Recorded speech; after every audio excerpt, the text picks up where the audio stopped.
ką aš naudoju. Iš tikrųjų, paskirsiu šitą užduotį.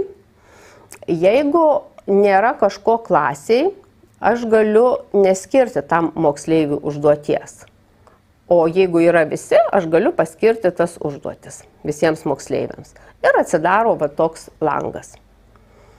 Jeigu aš nueisiu į kitą grupę, pavyzdžiui, šičia, ir norėsiu paskirti užduotis greitojo pasitikrinimo, fizikoje atsidaro lygiai taip pat. Ir aš paskirti užduotis, dabar noriu tik tai 2 moksleiviams, aš jas galiu paskirti ir parašyti dieninę, kad jie turi atlikti, pavyzdžiui, namuose. Įtvirtinimui, pasivijimui, pasikartojimui.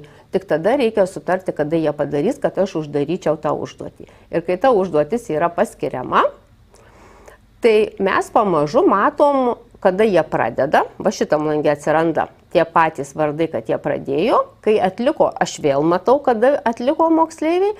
Ir kai sustabdau užduoties atlikimą, tada jinai greitojo tos pasitikrinimo užduotys įvertinamos. Ir šita užduotis, kai jinai įvertinta atsiranda, aš jau galiu ją įvairiai interpretuoti. Pavyzdžiui, aš galiu pasižiūrėti, kaip ją atliko, kiek procentų teisingai, kiek procentų neteisingai.